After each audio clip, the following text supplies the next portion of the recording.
Writer سید علی حسن گیلانی۔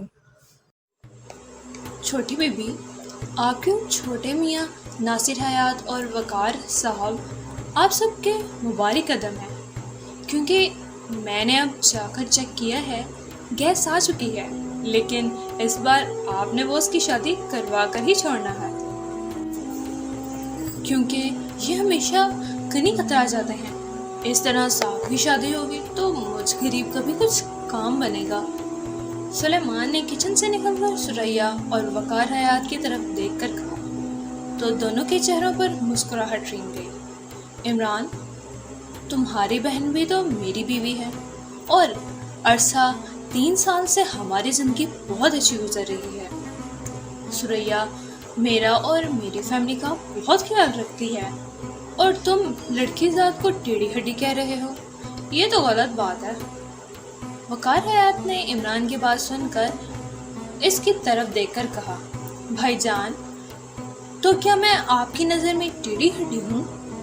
سریا نے بھی غصے سے منہ بنا کر شکوے بھرے انداز میں کہا، ارے نہیں سریا، میرے کہنے کا مطلب یہ نہیں ہے، مگر تم جانتی ہو کہ مجھے شادی کرنے سے شرم آتی ہے، کیونکہ دراصل شادی ہی ٹیڑھی ہڈی کا نام ہے۔ عمران نے رو دینے والے لہجے میں کہا، کیونکہ اس نے نوٹ کر لیا تھا کہ آج سریا اور اس کا خاوند اس کی شادی کے لیے پوری تیاری کر کے آئے ہیں، اور عمران کی ہر بات کو نظر انداز کرتے جا رہے ہیں۔ بھائی جان، آپ جو بھی کہیں، بس اب ہم آپ کی شادی کی تیاریاں کر رہے ہیں، اور آپ کو شادی کرنی ہی پڑے گی۔ سریا نے عمران پر زور دیتے ہوئے کہا، وقار بھائی، آپ کی بیوی ٹیڑھی ہڈی تو نہیں، مگر میری بہن ڈھیٹ ہڈی ضرور ہے، جو زبردستی اپنے معصوم سے بھائی کو پھانسی کے تختے پر چڑھانا چاہتی ہے۔ عمران نے معصومین سے کہا تو بے اختیار وقار حیات اور سریا کے منہ سے زوردار کہکا نکل گیا، بھائی جان، میں بھی آپ کی ہی بہن ہوں، اور آپ ہی کی طرح ڈھیٹ ہڈی ہوں۔ جس طرح آپ اب تک شادی سے دور بھاگتے رہے، میں بھی اسی طرح اب آپ کی شادی کروا کے ہی چھوڑوں گی۔ سریا نے اس بار شوخ انداز میں کہا، عمران، تمہیں جو لڑکی پسند ہوگی ہم اسی سے تمہاری شادی کروائیں گے۔ ارے ہاں، یاد آیا، آنٹی نے تمہارے لیے سوئس نژاد لڑکی پسند کی تھی، بھلا کیا اس کا نام تھا؟ وقار حیات نے چونک کر عمران سے پوچھا۔ وقار، اس لڑکی کا تو اما بی نے نام پاکیزہ خانم رکھا تھا نا، مگر اس کا اصل نام مجھے بھی یاد نہیں آ رہا۔ سریا نے بھی اپنے خاوند کی بات سن کر چونک کر کہا، چھوٹی بی بی، صاحب سے آپ کیا پوچھتی ہیں؟ یہ تو آپ کو ٹالنے کے لیے کوئی غلط ملت نام بتا ہی دیں گے۔ میں آپ کو بتاتا ہوں، ان کا نام مس جولیا ہے۔ ان کا نام مس جولیا ہے، جن کا بڑی بیوی نے پاکیزہ خانم نام رکھا ہے۔ سلیمان نے کچن سے نکلتے ہوئے کہا، جو ایک ٹرالی گھسیٹ کر لے کر آ رہا تھا، جس میں چائے اور دوسرے لوازمات تھے۔ ہاں، واقعی سلیمان، تم درست کہہ رہے ہو۔ بس اب بھائی جان ہمیں اس پاکیزہ خانم یا جولیا جو بھی ہے، اس کا ایڈریس بتائیں گے، تاکہ ہم اپنی ہونے والی بھابھی سے مل سکیں اور جلد ہی شادی کی تیاریاں شروع کر سکیں۔ سریا نے مسکراتے ہوئے کہا، وہ کچھ دنوں سے بیمار تھی، اس لیے اپنے ملک سوئٹزرلینڈ گئی ہوئی ہے، اور چند ماہ وہی رہے گی۔ عمران نے اپنی بہن سریا اور اپنے بہنوئی وقار حیات کی بات اور ان کے ارادہ سن کر اپنا گلا صاف کرتے ہوئے بات بتائی۔ نہیں چھوٹی بیبی، صاحب جھوٹ بول رہے ہیں، مس جولیا کہیں نہیں گئی، بلکہ یہی پاکیشیا میں ہی موجود ہیں۔ آپ ان سے مل کر صاحب کے ہاتھ پیلے کر دیں، تاکہ مس پاکیزہ خانم سے ان کی شادی کے بعد ہماری قسمت کے کھانے بھی کھل سکیں۔ سلیمان نے تیزی سے سریا سے کہا، تو عمران غصے سے اسے دیکھنے لگا۔ جس نے اس کی آج کے تازہ اخبار کو بھی جلا کر چائے بنا ڈالی تھی، اور اب سریا اور اس کے خاوند کو زبردستی اس کی شادی پر اکسا رہا تھا۔ باورچی کے بچے، تم لوگ میرے ہاتھ پیلے کرانے کی تیاریاں کر رہے ہو، جبکہ شادی کے خوف سے میرے ہاتھ نیلے پیلے پڑ جاتے ہیں۔ عمران نے سلیمان کو گھور کر کہا تو سریا اور اس کا خاوند وقار حیات ایک بار پھر ہنس پڑے۔ بھیا، آج آپ جو بھی کہیں، لیکن ہم آپ سے اپنی ہونے والی بھابھی کا ایڈریس لے کر ہی جائیں گے آج، کیونکہ ہمیں معلوم ہے کہ آپ جولیا یعنی پاکیزہ خانم کو چاہتے ہیں، اور اگر آپ نے ہمیں اس کا ایڈریس نہ بتایا تو پھر ہم اپنی مرضی سے آپ کی شادی کہیں اور طے کر دیں گے۔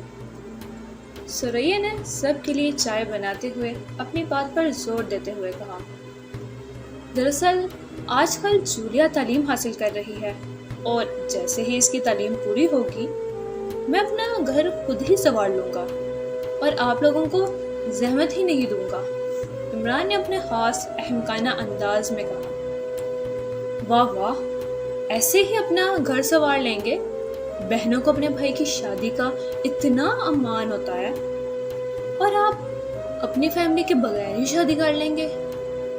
اگر آپ نے ایسا کیا تو ہم آپ کو اپنے گھر بھی گھسنے نہیں دیں گے۔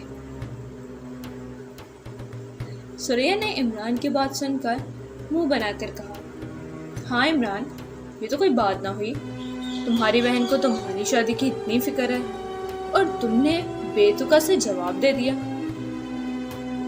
وقار حیات نے بھی حیرت سے عمران کی طرف دیکھ کر شکوہ کیا، وقار صاحب اور چھوٹی بی بی، آپ فکر نہ کریں، کیونکہ صاحب آپ لوگوں کے بغیر اپنے گھر کو نہیں سنوار سکتے، کیونکہ اگر صاحب نے ایسا کیا تو پھر بڑی بی بی اپنی چپلوں سے صاحب کے بالوں کو ایسا سنواریں گی کہ انہیں اپنا آپ سنبھالنا مشکل ہو جائے گا۔ سلیمان نے سریا اور وقار حیات کی طرف دیکھ کر کہا تو دونوں ہی اس بات کو سن کر کھلکھلا کر ہنس پڑے۔ البتہ عمران ایک بار پھر غصے سے سلیمان کو گھورنے لگا، اور عمران کو اپنی طرف سے غصے سے گھورتے دیکھ سلیمان نے گھبرا کر نظریں پھیر لیں۔ میری پیاری سی بہنا، تم فکر نہ کرو، جب بھی تمہارا بھائی شادی کرے گا آپ لوگوں کو ضرور بلائے گا، بس اب تو خوش؟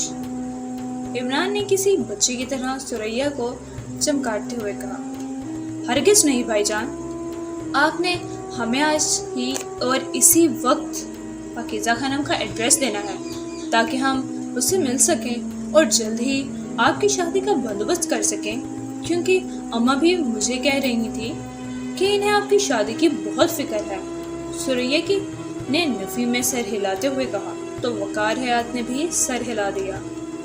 دراصل میں جولیا کا ایڈریس نہیں جانتا، کیونکہ جولیا یا پاکیزہ خانم جو بھی ہے وہ پاکیشا کی سیکرٹ سروس کے چیف ایکسٹرو کے انڈر کام کرنے والی لڑکی ہے، اور پاکیشا کا چیف ایکسٹرو جلاد صفت انسان ہے، اور وہ جولیا کی خاطر میری درگت بنا دے گا، کیونکہ جولیا کی پاکیشا کی سیکرٹ سروس میں بہت اہمیت ہے، لیکن پھر بھی کبھی موقع دے کر میں جولیا سے اس کا ایڈریس لے لوں گا اور اپنی بہن کو ضرور بتاؤں گا۔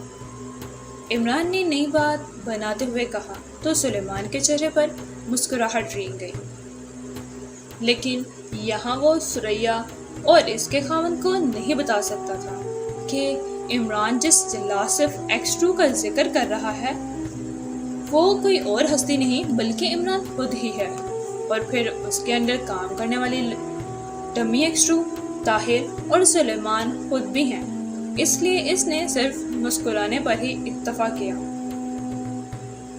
اس سے پہلے کہ سریا یا اس کا خاوند وقار حیات کچھ بولتے، یکلخت فون کی گھنٹی بج اٹھی۔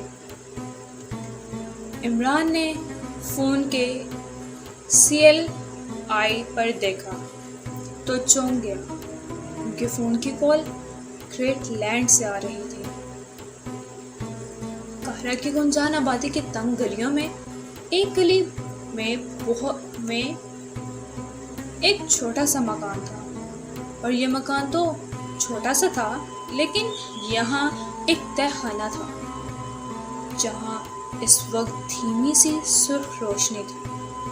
اس تہہ خانے میں 2 لوہے کے مضبوط تابوت پڑے ہوئے تھے، اور ان دونوں تابوتوں کے درمیان میں ایک 40 سال کا مرد بیٹھا ہوا تھا، جس کا رنگ تو اتنا سیاہ نہیں تھا، لیکن آنکھیں سرخ تھی اور بال بڑھے ہوئے تھے۔ ہلکی داڑھی مگر گہری مونچھیں تھی، اور اپنی اس سیاہ گہری مونچھوں اور سرخ آنکھوں نے اس کی شخصیت کو کرخت بنا دیا تھا۔ یہ پروفیسر رابون تھا، جو مصری باشندہ تھا، لیکن اس کا کسی مذہب سے کوئی تعلق نہیں تھا۔ یہ ابلیس کا پیروکار تھا، جس کا مذہب صرف معصوم لوگوں کو بہکانا اور بھٹکانا تھا۔ پروفیسر رابون مصر کے بارے میں کافی دست رکھتا تھا، اور کالے علوم کا بھی بہت بڑا ماہر تھا۔ اس وقت پروفیسر رابون، جو بظاہر تو دنیا والوں کے سامنے بہت مہذب بنا ہوا تھا، لیکن حقیقت میں مجسمِ شیطان تھا، اور اس وقت اپنے مکان میں انہی 2 لوہوں کے مضبوط تابوتوں کے درمیان بیٹھا ہوا تھا، اور منہ میں کچھ پڑھ رہا تھا۔ اس کے ہونٹ مسلسل ہلتے جا رہے تھے، چونکہ تہہ خانے میں دھیمی اور پراسرار روشنی تھی، اس لیے تہہ خانے کا ماحول بہت گمبھیر تھا۔ اچانک تہہ خانے میں یکلخت اندھیرا ہو گیا، اور پھر کمرے میں وہی دھیمی اور پراسرار روشنی ہو گئی جو کہ چند لمحوں پہلے تھی، لیکن اس وقت تہہ خانے میں ایک ممی نمودار ہو چکی تھی، جس کے وجود پر مکمل طور پر پٹیاں چڑھی ہوئی تھیں۔ صرف چہرہ ہی واضح تھا، جو کہ ایک سیاہ رنگت کے خوفناک ممی کا چہرہ تھا۔ وشال، میں نے تمہیں کہا ہوا ہے کہ جب میں اس تہہ خانے میں بوکان کا عمل کر رہا ہوتا ہوں، اس وقت نہ آیا کرو۔ پروفیسر رابون نے منہ بنا کر اس پراسرار ممی سے کہا، آقا، آپ بوکان کا عمل جن کی خاطر کر رہے ہیں، آپ کے دونوں شکار سرزمین مصر میں پہنچ چکے ہیں، اور اگر انہیں نہیں روکا گیا تو وہ اپنے مقصد میں کامیاب ہو جائیں گے۔ ممی کے منہ سے خوفناک سی آواز نکلی، جسے پروفیسر نے وشال کے نام سے پکارا تھا۔ کیا مطلب؟ کیا سارے شکار مصر پہنچ چکے ہیں؟ اور اگر پہنچ چکے ہیں تو کہاں ہیں؟ میں انہیں نہ شکار بنا کر ان کا شکاری بننا چاہتا ہوں، کیونکہ میرا علم مجھے بتاتا ہے کہ ماضی کی دھندلکوں میں وہ میرا شکار بنے تھے، اور اس بار بھی میں وہی ہتھیار آزماؤں گا۔ پروفیسر رابون نے چونک کر اور قدرے خوش ہوتے ہوئے کہا، لیکن آقا، نئے دور کے شکار بہت ہی طاقتور ہیں، اور انہیں شکار کرنا آسان کام نہیں ہے۔ میری طاقتیں مجھے بتا رہی ہیں کہ اگر آپ نے تھوڑی سی بھی سستی دکھائی تو آپ کے نئے دور کے لوگ شکاری بن کر آپ کو ہی شکار بنا لیں گے۔ ممی وشال نے خشک لہجے میں کہا، بکواس بند کرو، میں پراسرار طاقتوں کا مالک ہوں۔ تم بتاؤ کہ میرے چاروں اہم شکار کہاں ہیں؟ پروفیسر رابون نے ممی کی طرف دیکھ کر کرخت لہجے میں پوچھا۔ نہیں آقا، ابھی صرف 2 افراد ہی یہاں آئے ہیں جو کہ آپ کے اصل شکار ہیں، لیکن ان کے ہمدرد ابھی مصر نہیں آئے، لیکن وہ بھی مصر ضرور آئیں گے، کیونکہ وہ گھڑیاں اب آ چکی ہیں جن کا آپ کو بھی انتظار تھا، اور آپ کے شکار بھی ان نئے افراد کو پانے کے متلاشی ہیں۔ وہ اس وقت دنیا کے مانے ہوئے خطرناک ترین انسان ہیں۔ وشال نے کہا تو پروفیسر رابون کا منہ پھر بن گیا۔ کیا تم نئے دور کے امون اور جوشو کی بات کر رہے ہو، یا پھر ہمارے اصل شکاروں کی بات کر رہے ہو؟ پروفیسر رابون نے ہونٹ بیچ کر نیا سوال کیا۔ آقا، ویسے تو آپ کے اصل شکار بھی دنیا کے خطرناک انسانوں میں شمار ہوتے ہیں، جن کا تعلق مغرب سے ہے، اور خاص کر 2 شکار ان سے بھی خطرناک انسان ہیں جن کا تعلق مشرق سے ہے۔ وشال نے پراسرار انداز میں جواب دیا، تو نیا دور کا امون ماضی کی طرح بہت خطرناک انسان ہے، لیکن میرے شکار کیسے ہیں اور کون ہیں اور اس وقت کہاں پر ہیں؟ میں انہیں ذرا دیکھنا چاہتا ہوں۔ پروفیسر ربون نے وشال سے کہا، آقا، اس کے لیے آپ کو کاشام سے پوچھنا ہوگا، جو آپ کو ان کی شکلیں دکھا سکتا ہے اور ان کے بارے میں درست بتا سکتا ہے۔ وشال نے پروفیسر ربون کو مشورہ دیتے ہوئے کہا، ٹھیک ہے، تم جا سکتے ہو، لیکن میں کسی بھی لمحے تمہیں بلا سکتا ہوں۔ پروفیسر ربون نے کہا تو یکلخت تہہ خانے میں ایک بار پھر اندھیرا چھا گیا اور چند ہی لمحوں میں پھر وہی سرخ رنگت کی روشنی چھا گئی، لیکن اس وقت وہ پراسرار اور حنوط شدہ ممی وشال وہاں سے جا چکی تھی۔ کاشام حاضر ہو۔ پروفیسر ربون نے اپنی آنکھیں بند کر کے منہ میں کچھ پڑھتے ہوئے کہا اور اس بات کو 7 بار دہرایا، اور اس دوران پروفیسر ربون کے دونوں ہاتھ اوپر تھے۔ جیسے ہی 7ویں بار اس نے کاشام کو بلایا، اچانک تہہ خانے میں دھواں پھیل گیا، اور تھوڑی دیر بعد دھواں ایک انتہائی سیاہ رنگت کے خوفناک شکل کے بوڑھے میں بدل گیا۔ اس بوڑھے کی آنکھیں انگاروں کی مانند سرخ تھیں۔ کیا بات ہے پروفیسر، تم نے مجھے تاریک دنیا سے کیوں بلایا؟ اس خوفناک شکل کے سیاہ بوڑھے نے اپنی سرخ انگارہ آنکھوں سے پروفیسر وشال کی طرف دیکھا۔ کاشام، میں نے تمہیں خاص کام کے لیے تاریک دنیا سے بلایا ہے، کیونکہ تم نے ہی مجھے کہا تھا کہ جیسے ہی میرے جدید دور کے شکار مصر پہنچیں گے، تم اس وقت میری رہنمائی کے لیے ضرور آؤ گے۔ پروفیسر ربون نے اس بوڑھے کاشام سے کہا، اچھا، تو تمہارے شکار یہاں پہنچ چکے ہیں، لیکن تمہیں کیسے معلوم ہوا کہ وہ یہاں مصر کی سرزمین تک پہنچ چکے ہیں؟ بوڑھے کاشام نے چونک کر پروفیسر ربون سے کہا، مجھے اس کے بارے میں میری غلام طاقت وشال نے بتایا ہے، کیونکہ اس نے میرے جدید دور کے شکاروں کی بو پالی ہے۔ وہ بتا رہا تھا کہ وہ بہت ہی طاقتور انسان ہے، لیکن یہ نہیں بتا سکا کہ وہ دراصل کون ہے اور کیا وہ اپنے ماضی کے حالات کو پا لیں گے یا وہ ایسا کرنے سے قاصر رہیں گے۔ پروفیسر ربون نے کہا تو کاشام نے اپنی آنکھیں بند کر لی اور تھوڑی دیر بعد کھولی تو اس کی آنکھوں میں خون کی سرخی تھی۔ ہاں پروفیسر، تمہارے شکار اس دنیا کے بہت ہی خطرناک انسان ہیں، اور انہیں شکار کرنے کے لیے تمہیں ہوشیاری سے کام لینا ہوگا۔ کالی طاقتوں کے تو تم ماہر ہو، اور تمہارے معبد بھی ایک سے زیادہ ہیں۔ ان معبدوں میں تم ان کا شکار کر سکتے ہو، لیکن یہ نہیں بھی ہو سکتا۔ کاشام نے زیر لب مسکراتے ہوئے کہا، جیسے کاشام پروفیسر ربون کا انجام جانتا ہو۔ نہیں، ایسا ہو سکتا ہے۔ میں بھی اپنے نئے دشمنوں کو ماضی کی طرح دھوکے سے اپنا شکار کروں گا، پروفیسر ربون نے گرج کر کہا۔ پروفیسر، تم نئے دور میں صرف کالے علوم کے ماہر ہو، اور وہ تمہارے دشمن صرف اس لیے ہیں کہ تم ماضی میں جس ہستی کو چاہتے تھے، اس نے اپنے محبوب کے لیے اپنے وجود کو مٹانے کا عہد کیا تھا، اور ماضی میں ایسا ہی ہوا تھا، اور مصر کے لازوال سورج نے ان کی انمول چاہت کو دیکھ لیا تھا، اور صرف دھوکے کی موت ہی ان کے وجود کو مار سکتی تھی، اور وہ کٹے ضرور تھے لیکن انہیں مول چاہت کا سودا نہیں کیا تھا۔